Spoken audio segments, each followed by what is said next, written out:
Well, joining me now is Marc Weisskopf. He's a professor in the Environmental Health Department of Harvard's T.H. Chan School of Public Health.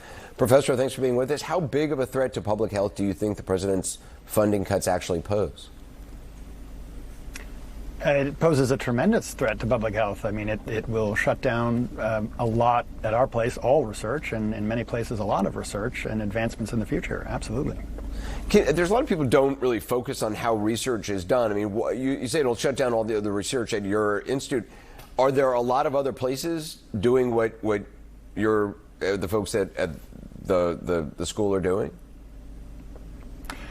I mean, yes, there are people in other places doing this work as well.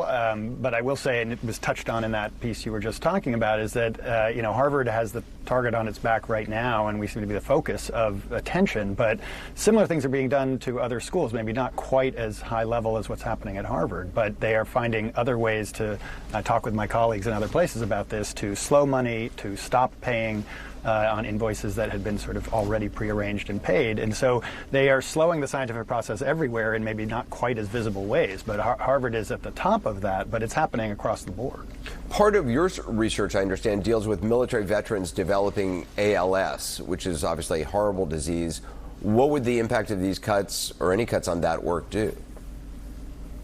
Oh, it will stop it if this moves forward. I mean, they've terminated my grants on that, trying to understand why military veterans have about twice the risk of anybody else is developing ALS. Something we've now known for many years, but haven't been able to get at the underlying reasons why that's happening. But the cuts for my work into that specific question is going to cause a complete stop in that. I'm trying to continue by hook or by crook in very slimmed down ways, but this can't go on. If this doesn't reverse, that work will just stop. I mean, that's kind of insane to think about. I mean, you're talking about veterans. I didn't know that veterans get ALS at twice the levels other people do. Obviously, I would think that would be something the Veterans Administration would be very curious to know the answer to, that anybody who cares about veterans would be very curious to know the answer to. Oh, absolutely. I mean, I know the VA is interested in this. I also know that veterans themselves, I mean, I go to these meetings on ALS, and there are always veterans there, either themselves affected by ALS or their compatriots or their family members are, talking about this. They want to know why, so we can try and figure out how to prevent this within the military process. But also, that work will have implications for people not in the military in terms of how these things develop, and we can try and improve ways to prevent or treat that disorder, which is a devastating one.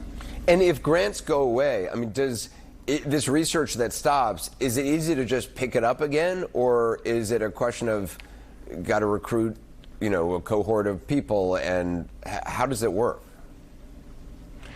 Yeah, no, it's not the kind of thing that just turns on and off very quickly, and this affects everybody, whether it's my ALS research with veterans or whether it's any other research going on at our school or others. Different researchers are affected slightly differently by this, but any kind of turning off takes a long time to get things going again. There's a team you build to do this. There are people working on it, analyzing it, all sorts of levels of work, and if money is cut out, they will eventually have to leave and lose their jobs, and just replacing those people is not easy, and replacing the whole systems in place to make this work happen doesn't happen overnight. I mean, I've been doing this kind of work for more than 20 years, right? And it takes time to build this kind of machinery to do these kinds of projects. Yeah. Well, Professor Marc Weisskopf, I'm sorry we're talking under these circumstances, and I'll continue to follow up on what happens to your research. Thank you. Thank you.